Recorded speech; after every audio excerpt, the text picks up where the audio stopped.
네, 오늘 본문은 누가복음 20장 27절에서 38절의 말씀입니다. 함께 교독하시겠습니다. 제가 먼저 읽겠습니다. 부활이 없다고 주장하는 사두개인 중 어떤 이들이 와서 물어 이르되 선생님이여 모세가 우리에게 써주기를 만일에 어떤 사람의 아내를 두고 자식이 없이 죽으면 그 동생이 그 아내를 취하여 형을 위하여 상속자를 세우지니라 하였나이다. 그런데 칠형제가 있었는데 마지가 아내를 취하였다가 자식이 없어 죽고 그 둘째가 둘째와 셋째가 그를 취하고 일곱이 다 그와 같이 자식이 없이 죽고 그 그 후에 여자도 죽었나이다. 일곱이 다 그를 아내로 취하였으니 부활할 때 그 중에 누구의 아내가 되리이까? 예수께서 이르시되 이 세상의 자녀들은 장가도 가고 저 세상과 및 죽은 자 가운데서 부활함을 얻기에 합당히 여김을 받은 자들은 장가가고 시집가는 일이 없으며 그들은 다시 죽을 수 없는 이는 천사와 동등이요 부활의 자녀로서 하나님의 자녀이니라. 죽은 자가 살아난다는 것은 모세도 가시나무 떨기에 관한 글에서 주를 아브라함의 하나님이요 이삭의 하나님이요 야곱의 하나님이시라 칭하였나니 하나님은 죽은 자의 하나님이 아니요 살아있는 자의 하나님이시라. 하나님에게는 모든 사람이 살았느니라 하시니. 아멘.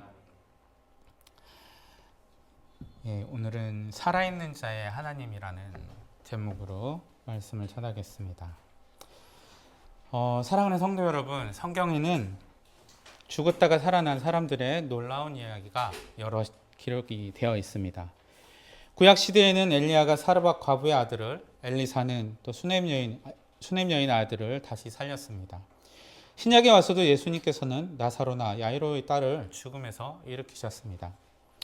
사람들은 기적에 놀라며 찬양했지만 이 이야기들에는 한 가지 공통점이 있습니다. 이들은 모두 결국에는 죽을 필멸의 이전의 몸으로 돌아왔으며 결국 다시 죽음을 경험해야 했다는 것입니다. 그들의 소생은 일시적 생명 연장이었을 뿐 죽음 자체를 이긴 사건은 아니었습니다. 그러나 우리가 아주 잘 아는 또 다른 부활의 이야기가 있습니다. 바로 예수님의 부활입니다. 그러나 예수님의 부활은 이 모든 소생 사건들과는 본질적이고 결정적인 차이가 있습니다. 예수님의 부활은 단순한 소생이 아니라 다시는 죽지 않은 불멸의 몸으로의 변화였습니다. 그분은 사망의 권세에 매여 있을 수 없었으며 당신의 권능으로 부활하셨습니다. 성경은 하나님께서 그를 살리셨다고 합니다. 그러나 우리는 예수님이 삼위일체 하나님 자신이라는 것을 알고 있습니다.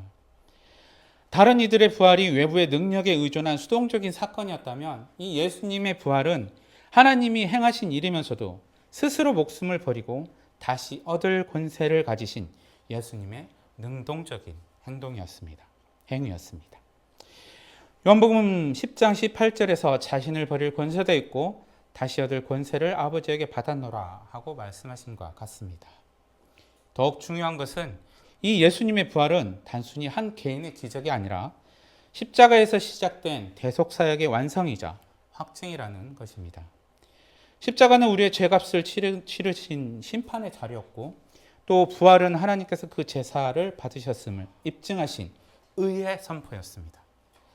예수님은 우리를 의롭다 하시기 위하여 살아나셨습니다. 예수님의 부활은 죄와 사망 권세의 결정적 패배를 선포한 하나님의 구속의 서명이었습니다.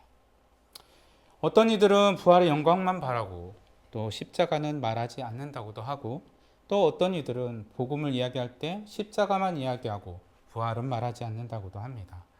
그러나 십자가와 부활은 마치 솔로몬 성전의 본관 앞에 세워진 두 기둥과 같습니다. 두 기둥 이름이 뭐죠? 네, 야긴과 보아스입니다. 혹시 야긴의 뜻을 아시나요? 네, 야긴은 그가 세우리라 라는 뜻이고 보아스는 그에게 능력이 있다 라는 뜻입니다. 이 두 가지를 우리의 삶 속에서 우리에게 주시는 말씀으로 삼았으면 좋겠습니다. 하나님의 능력으로 하나님이 이루신 것이 복음의 문 앞에서 우리가 만나는 두 기둥, 부활과 십자가입니다. 작고하신 미국의 팀 켈러 목사님은 이렇게 말합니다. 예수님의 부활은 신기한 마술이 아니라 침략이다. 우리를 구원한 사건, 십자가에서 부활로 이어지는 그 사건은 이미 지금부터 성령의 능력으로 그리스도인의 삶을 속속들이 재창조한다 라고 했습니다. 하나님의 새 창조를 우리의 현재의 시간 속으로 들여놓은 것이 바로 십자가와 부활 사건입니다. 그런데 우리는 이러한 부활의 의미를 우리의 신앙과 우리의 삶에서 어떻게 받아들이고 있습니까? 사랑하는 성도 여러분, 우리 중 누군가는 사랑하는 가족을 떠나보내고 장례식장에 홀로 앉아본 경험이 있으실 것입니다. 그 상실의 자리에서 우리는 질문하게 됩니다. 이게 정말 끝인가? 모든 온기와 모든 기억과 모든 관계가 한 줌의 재로 변하는 그 순간 모든 것이 정말 끝났다 라는 그런 절망감이 우리를 엄습합니다. 심지어 믿는 사람이라도 죽음이 끝이 아닌 걸 알지만 죽음이 끝이 아니라고 바라보지만 그저 막역한 소망처럼 느껴집니다. 더욱이 우리가 사는 이 세대는 끊임없이 우리에게 냉소적인 대답을 속삭입니다. 그렇다. 죽음은 끝이다. 현대과학과 유물론은 죽음을 뇌 기능의 영구적 정지, 즉 의식과 관계의 완전한 소멸이라고 정의합니다. 이것은 더 이상 소수의 철학이 아니라 우리가 숨쉬는 공기처럼 우리 사회에 스며든 유물론적 편견입니다. 이 편견은 부활은 물리적으로 불가능하다라는 확고한 전제에서 시작됩니다. 바트 어만과 같은 저명한 회의론자들은 기적, 그 중에서 특히 부활은 자연 법칙상 일어날 확률이 거의 제로라고 이야기합니다. 부활은 자연 법칙의 위반이자 역사적으로 검증 불가능한 신앙적 주장에 불과하다고 이야기합니다. 만약 이들의 말이 사실이라면, 만약 죽음이 정말 모든 것의 끝이라면 우리의 삶은 어떤 궁극적인 의미를 가집니까? 우리가 지금 여기서 드리는 예배, 우리의 사랑, 우리의 헌신, 그리고 정의를 위한 우리의 투자는 결국 무엇을 위한 것입니까? 우리는 모두 이 냉혹한 현실주의 앞에서 우리의 신앙을 어떻게 변호해야 할지 막막할 때가 많습니다. 그런데 이 질문은 오늘날에 와서 새로 생긴 질문이 아닙니다. 지금으로부터 2000년 전 오늘 본문 속에서 이 예수님 앞에서도 똑같은 질문, 똑같은 세계관을 가지고 도전해온 사람들이 있습니다. 오늘 본문 27절은 이렇게 시작됩니다. 부활이 없다고 주장하는 사두개인 중 어떤 이들이 와서 성경은 이들을 한마디로 부활을 부정하는 자들이라고 정의하고 있습니다. 이들은 단순한 이단이나 변방의 무리가 아니었습니다. 당시 유대사회의 핵심 기득권층이었습니다. 제사장 가문 중심의 귀족 계급이었고 또 친로마 성향을 통해서 정치적, 경제적 기득권을 누렸습니다. 사회적으로는 엘리트 귀족 계층에 속했고 또 예루살렘의 성전을 장악하며 성전 이권과 또 종교 권위를 독점했습니다. 그리고 그들은 소위 매우 합리적이고 또 현세적인 사람들이었습니다. 그러나 그들은 천사도 영적인 존재도 당연히 죽음 이후의 부활도 믿지 않았습니다. 왜 그랬을까요? 그들의 신학적 근거는 오직 모세오경, 우리가 토라라고 하는 그 모세오경에 있었습니다. 그들은 모세오경에 부활에 대한 명시적 언급이 없다는 이유로 바리새인들이 선지서나 또 시편에서 찾은 부활의 근거들을 전부 거부했습니다. 사실 따지고 보면 그 모세오경 안에도 부활에 대한 암시들이 있습니다. 우리가 잘 아는 모리아 산에서 아브라함이 이삭을 바치는 그 이야기도 부활을 전제로 하고 있죠. 그들에게 영생이란 죽음 이후의 삶이 아니라 이 땅에서 자손을 통해 자기 이름을 이어가는 것이 전부였습니다. 그들의 신학은 그들의 사회적 지위와 깊이 연결이 되어 있었습니다. 현세의 삶이 너무나 만족스럽고 풍요로웠기에 그들은 굳이 저 세상을 상상하거나 기대할 필요가 없었습니다. 성경, 즉 모세오경은 오히려 그들의 현세주의적 세계관을 정당화하는 데 도구로 이용되었습니다. 이는 마치 현대 유물론자들이 과학이라는 권위를 사용해서 눈에 보이는 것이 전부라는 자신들의 세계관을 정당화하는 것과 닮아 있습니다. 그런데 사두개인들의 문제는 단순히 신학적 오류에 그치지 않았습니다. 더 심각한 것은 그들의 위선이었습니다. 그들은 제사장 계급으로서 날마다 성전에서 제사를 드렸지만 정작 그 제사를 받으시는 살아계신 하나님을 믿지 않았습니다. 그들의 종교는 정치적 권력과 경제적 이익을 위한 도구로 전락했습니다. 형식적 의례만 남고 신앙의 본질은 사라져 버렸습니다. 바로 이 시대에도 결코 낯설지 않은 장면입니다. 여러분은 어떠십니까? 지금 이 자리에서 예배하는 여러분들의 마음은 과연 살아계신 하나님을 마음으로 믿고 이 예배를 드리고 있습니까? 바로 이들에게 하나님께서는 시편을 통해 이미 경고하셨습니다. 시편 50편 22절의 말씀인데요. 같이 한번 읽어볼까요? 하나님을 잊어버린 너희여 이제 이를 생각하라. 그렇지 아니하면 내가 너희를 찢으리니 건질 자 없으리라. 무서운 말씀입니다. 사두개인들은 매일 성전에서 제사를 드렸지만 그 제사를 받으시는 살아계신 하나님을 잊었습니다. 형식만 남은 신앙은 결국 무너집니다. 주 70년경 신앙의 중심인 성전이 무너지자 그들 또한 성전과 더불어서 소멸되어 버렸습니다. 그 이유를 예수님은 정확히 꿰뚫어 보시며 말씀을 하십니다. 너희가 성경도 하나님의 능력도 알지 못하는 거로 오해하였도다 라고 마태복음 20장 29절의 말씀 이야기하고 있습니다. 이것은 사두개인들에게 하시는 말씀이자 지금 바로 우리에게 하시는 말씀입니다. 제대로 알지 못하면 종말의 때에 어두운 데서 슬피 울게 될 것은 바로 우리 자신이 될 것입니다. 이 고대 회의론자들이 예수님을 궁지에 몰아넣기 위해 교묘한 질문을 준비합니다. 28절입니다. 선생님이여 모세가 우리에게 써주기를 하면서 그들은 자신들이 유일하게 인정하는 모세의 오경의 율법, 즉 계대 결혼법이라고 불리는 이 레비라이트 율법, 신명기 25장 5절에서 6절에 나오는데요. 보이시죠? 형이 자식 없이 죽으면 동생이 형수와 결혼해 자녀를 낳아서 가문의 대를 이어주어야 한다는 율법입니다. 성경에서도 볼 수 있는데 창세기 38장에 다말과 유다의 아들들, 그리고 룻기 4장의 보아스와 룻에서 그 사례를 찾아볼 수가 있었습니다. 그리고 사두개인의 질문을 이게 보고 유추해 보건대 당시에도 여전히 그 율법이 적용되고 있었음을 우리가 짐작할 수 있습니다. 그리고 그들은 이 율법을 아주 극단적인, 아주 억지에 가까운 상황에 적용을 합니다. 한 여자가 있었는데 맏아들과 결혼했지만 그가 자식 없이 죽었습니다. 그래서 둘째와 셋째와 넷째와 결국 7형제가 모두 그 여자와 결혼했다가 자식 없이 다 죽고 마침내 그 여자도 죽었다는 이야기입니다. 그럴 확률이 얼마나 될까요? 그리고 그들은 예수님을 향해 나름의 결정적인 한 방을 날립니다. 33절인데요. 7이 다 그를 아내로 취하였으니 부활 때 그 중에 누구의 아내가 되리까? 라고 질문을 합니다. 사두개인들의 질문은 이 부활이라는 개념 자체를 우스꽝스럽게 만들고 조롱하기 위한 논리적 함정이었습니다. 그들의 숨은 의도는 이것입니다. 예수여, 만약 당신 말대로 부활이 있다면 천국은 이처럼 인간관계가 뒤죽박죽되는 혼란스러울 곳일 것입니다. 따라서 부활은 비합리적이며 존재하지 않습니다.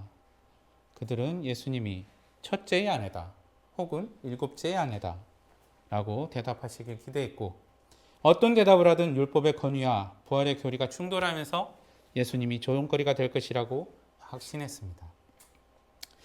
그러나 사두개인들의 질문에는 근본적인 오류가 하나 있었습니다.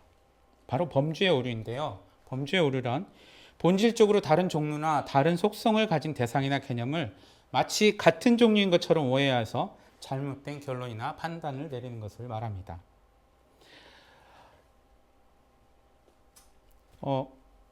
그들은 이 세상의 그 물리적인 사회적 법칙이, 그러니까 결혼이나 출산이나 죽음과 같은 그런 사회적 법칙이 저 세상에도 그대로 적용될 것이라고 전제했습니다.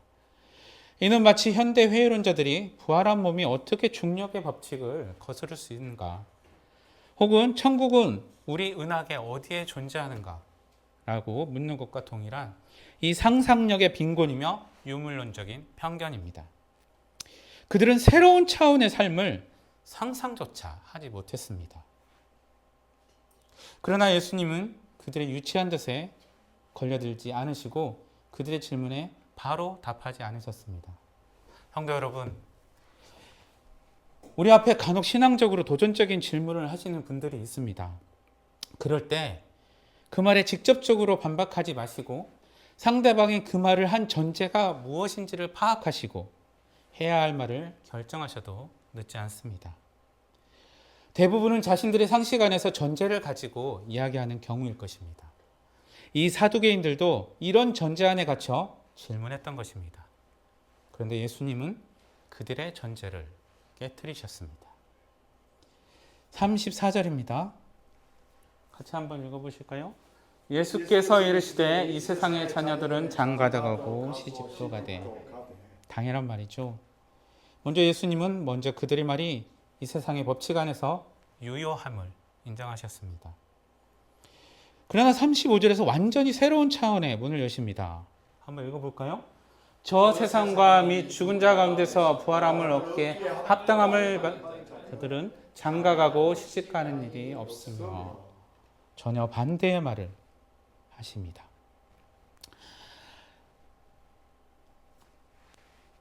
예수님은 부활의 영역이 이 세상과는 질적으로 다른 차원임을 선포하고 계십니다. 왜 저 세상에서의 결혼 제도가 이 세상과 같지 않습니까? 예수님은 그 이유를 36절에서 명확히 밝히십니다. 그들은 다시 죽을 수도 없나니. 이 세상의 결혼 제도는 죽음을 전제로 한 것입니다. 자손을 낳아 유산을 남기고 죽음으로 단절되는 관계를 대신합니다. 사두개인들이 들고 온 계대결혼법 자체가 죽음 때문에 생긴 율법이었습니다. 그러나 부활의 세계는 죽음이 완전히 정복된 세계입니다. 죽음이 없으므로 죽음을 전제로 한 이 세상에 사회적 생물학적 제도가 더 이상 필요하지 않았습니다. 더 나아가 36절 하반절은 우리에게 새로운 정체성을 선포하십니다. 이는 천사와 동등이요 부활의 자녀로서 하나님의 자녀임이라. 이것은 우리가 날개 달린 영적 존재가 된다는 뜻이 아닙니다. 천사처럼 다시 죽지 않는 존재가 된다는 의미입니다. 이 세상에서는 우리가 혈연, 아브라함의 자손이라고 얘기하는 이런 혈연이나 또는 누구의 아내, 누구의 남편이라고 하는 이 결혼으로 정체성이 규정되지만 저 세상에서는 이 세대가 아닌 오는 세대에서는 오직 하나님의 자녀라는 하나님과의 직접적이고 영원한 관계가 우리의 유일한 정체성입니다. 바로 부활을 얻기에 합당히 여김을 받은 자들에게 주어지는 약속입니다. 히브리서 기자는 이렇게 증거합니다. 한번 같이 읽어보실까요? 그들이 이제는 더 나은 본향을 사모하니 곧 하늘에 있는 것이라. 이러므로 하나님이 그들의 하나님이라 일컬음 받으심을 부끄러워하지 않으시고 그들을 위하여 한 성을 예비하셨느니라. 아멘. 이 말씀은 이 땅의 것으로 만족하지 않고 하나님이 예비하신 더 나은 본향을 사모하는 이 믿음의 사람들에 대한 말씀입니다. 하나님은 그런 자들을 자신의 백성으로 여기시고 부끄러워하지 않으시며 그들을 위해 영원한 처소를 예비하셨습니다. 예수님의 첫 번째 답변은 부활이 단순히 이 땅에서의 삶의 연장이나 또는 소생이 아니라 완전한 변화를 보여줍니다.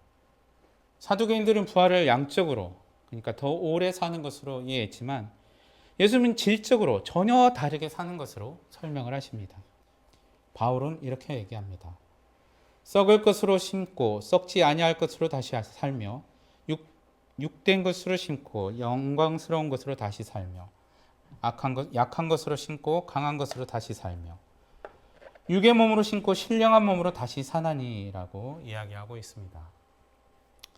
부활은 이전 상태로의 복귀가 아니라 썩지 않고 영광스럽고 강한 신령한 몸으로의 완전한 변화입니다.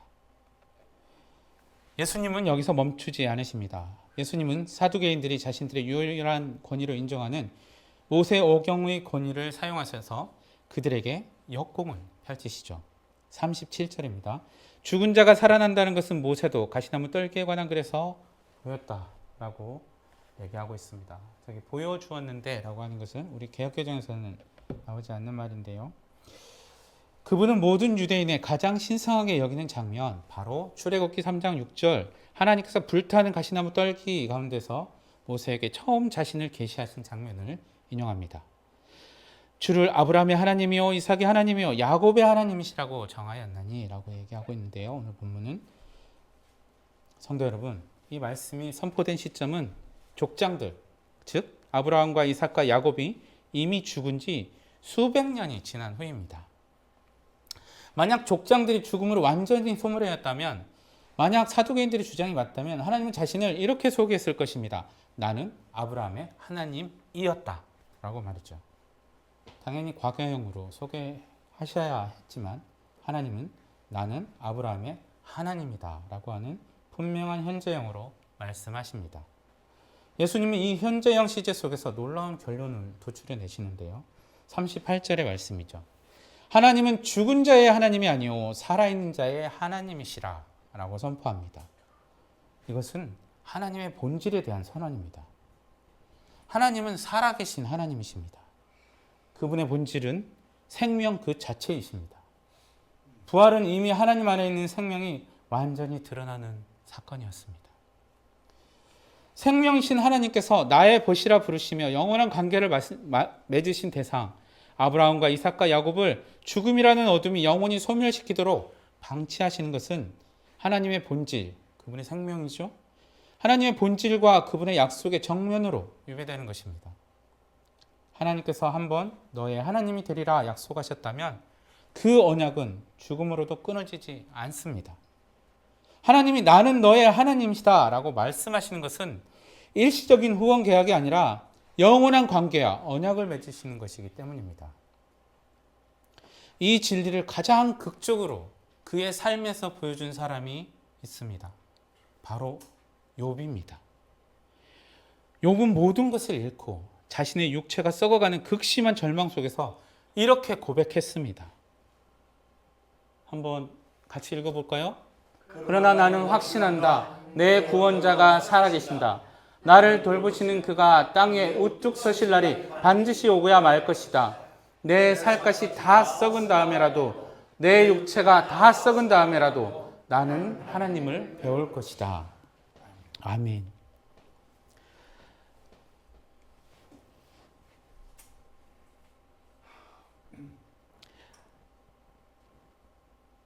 내가 알기로는 나의 대속자가 살아계시니 마침내 그가 땅 위에 서실 것이라.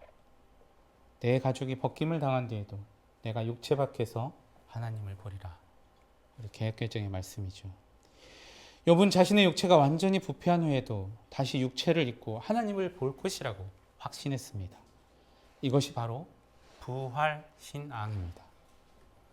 그는 자신을 죽음에서 되찾아 주실 살아계신 대속자가 마침내 땅 위에 서실 것이라고 선언했습니다. 욥의 그 고백은 욥으로부터 2000년 후에 나는 부활이요 생명이니 라고 선언하신 예수 그리스도 안에서 성취되었습니다. 욥이 고백한 살아계신 대속자가 바로 십자가에서 우리의 빚을 갚으시고 부활하신 예수님이십니다. 예수님은 이 압도적인 변증에 논쟁의 반대편에 서 있던 서기관들마저 감탄을 합니다. 이렇게 외치죠. 선생님 잘 말씀하셨습니다. 반면 예수님을 함정에 빠뜨렸던 사두개인들은 아무것도 감히 더 물을 수가 없었다고 오늘 그 다음 본문에 있는 40절에서 말하고 있습니다. 그들의 현세주의적 세계관은 산산조각이 났습니다. 이제 질문은 다시 그로부터 2000년 후 오늘을 살아가는 우리에게 돌아옵니다. 성도 여러분, 여러분은 어떤 하나님, 누구의 하나님을 믿고 계십니까? 만약 우리가 입으로는 부활을 말하면서도 실제로는 죽은 자의 하나님, 곧 죽음이 끝이라고 믿는다면 우리는 21세기의 사두개인처럼 살게 될 것입니다. 우리의 삶은 현세, 이 세대에만 묶여 있을 것입니다. 부활이 없다면 신앙은 현실의 고난을 잠시 위로하는 종교로 끝나버립니다. 이 세상이 전부라면 돈과 명예와 권력을 추구하며 이 세상의 법, 이 세상의 방식, 그 법칙대로 사는 것이 가장 합리적이로 현명한 결론일지도 모릅니다. 우리가 영혼의 관점을 잃어버릴 때 우리의 신앙은 지금 이 순간에만 갇힌 현실 중심 신앙이 되어버립니다. 이러한 신앙은 우리 삶의 영역을 축소시킬 뿐만 아니라 하나님을 이 세상에서 잘 살게 해주시는 분으로만 제한하면서 또 우리의 기도와 수고는 오직 건강, 물질, 세속적 성공만을 향하게 됩니다. 오직 이 땅의 성공, 부, 권력만이 삶의 유일한 목표가 될 것입니다. 이것은 우상 숭배와 다를 바가 없습니다. 그리고 우리는 끊임없이 죽음과 소멸을 두려워하면서 더 많이 움켜쥐려다가 모든 것을 잃게 될 것입니다. 바울의 말대로 그리스도께서 살아나지 않으셨다면 우리의 선포도 믿음도 헛될 것입니다. 그러나 우리가 오늘 예수님이 계시하신 이 살아있는 자의 하나님을 믿는다면 우리의 삶은 근본적으로 달라집니다. 이것이 바로 오늘 말씀의 핵심입니다.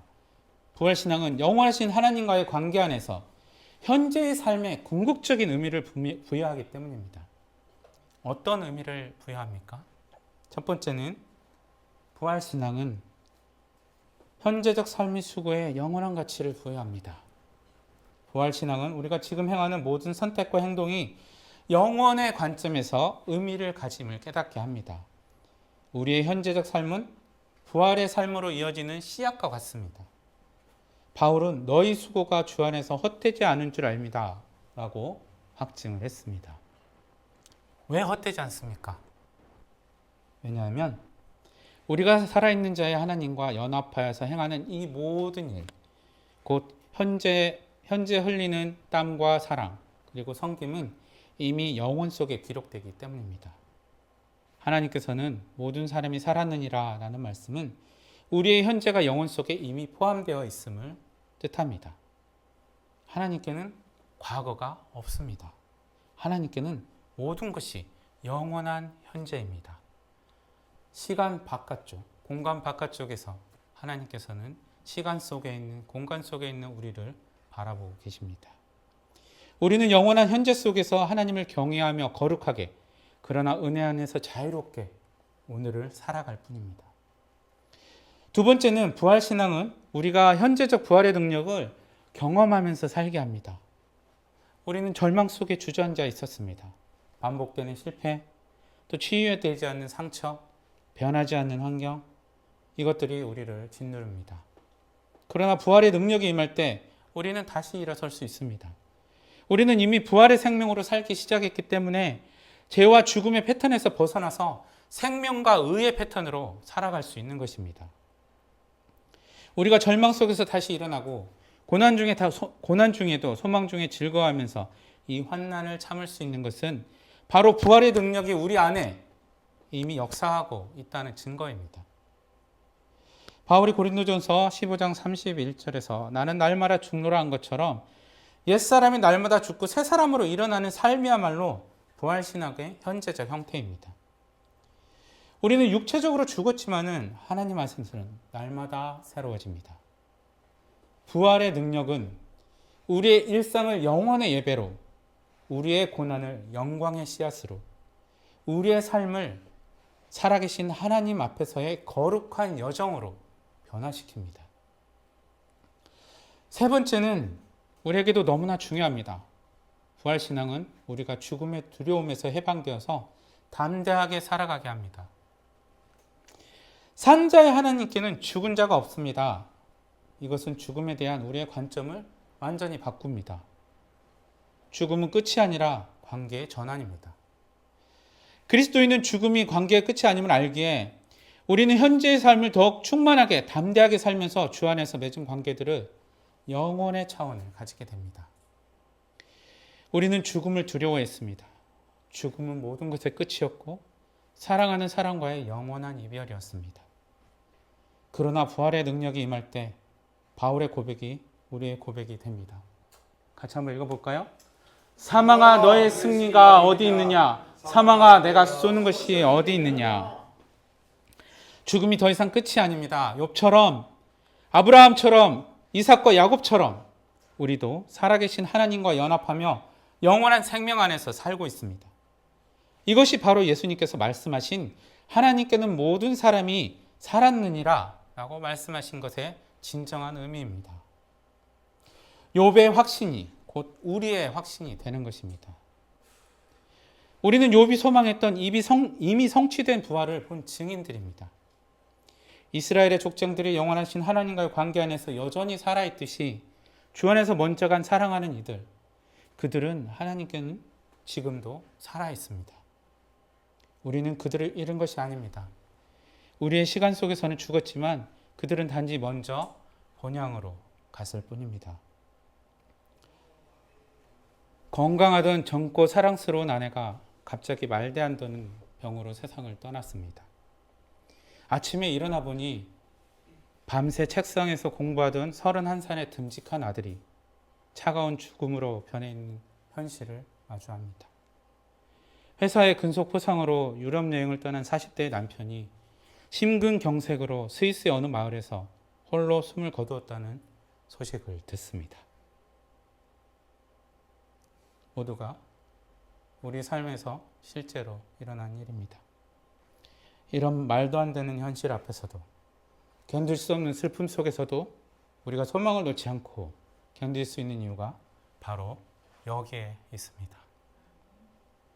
사랑하는 성도 여러분, 이것이 우리 안에서 부활의 능력이 발휘될 때 변화되는 삶의 모습입니다. 부활의 생명은 이미 예수 그리스도 안에서 시작되었으며 성령을 통해 부활의 능력이 현재 우리 삶 속에서 실제적으로 경험됩니다. 여러분의 삶에서 경험되는 것입니다. 믿으시기 바랍니다. 부활의 능력이 임할 때 하나님에 대한 우리의 인식이 완전히 바뀝니다.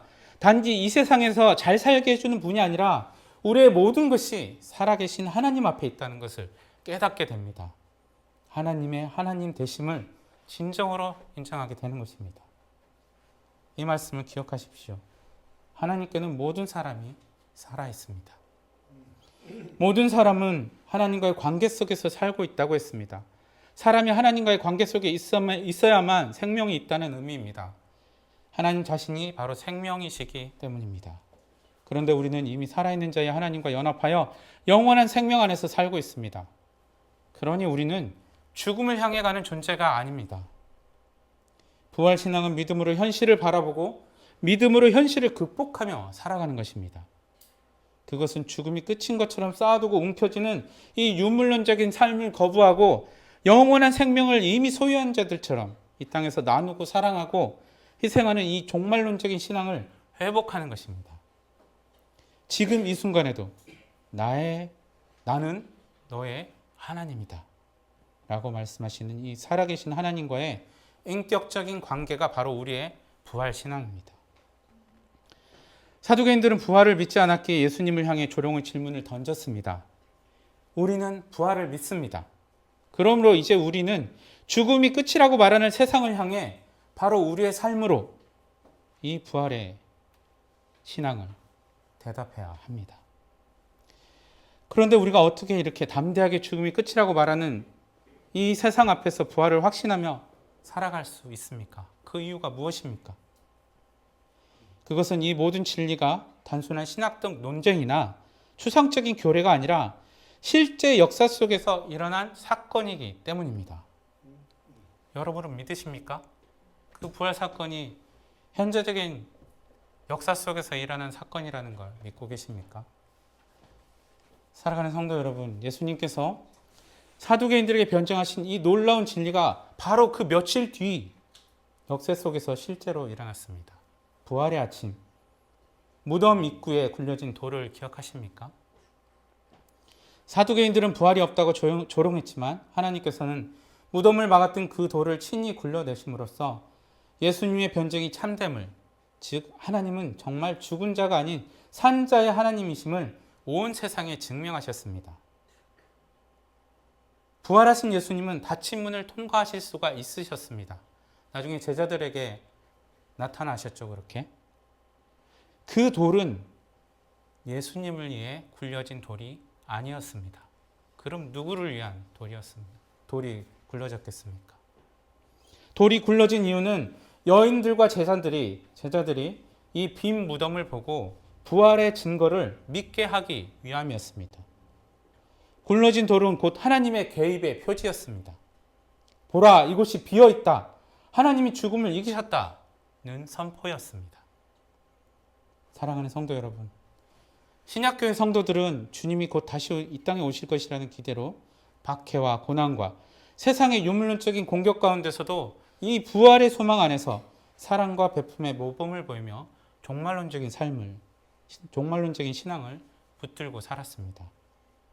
2000년이 지났지만 똑같은 부활 신앙 안에서 사는 우리도 그들처럼 내일, 아니 바로 오늘 주님이 오실 것처럼 종말론적인 삶을 살아야 하지 않을까요? 물질 만능주의인 이 세상의 기준이 아닌 예수께서 우리에게 가르쳐 주신 오는 세대의 기준과 기독교 신앙의 핵심이 이 부활 신앙 안에서 말입니다.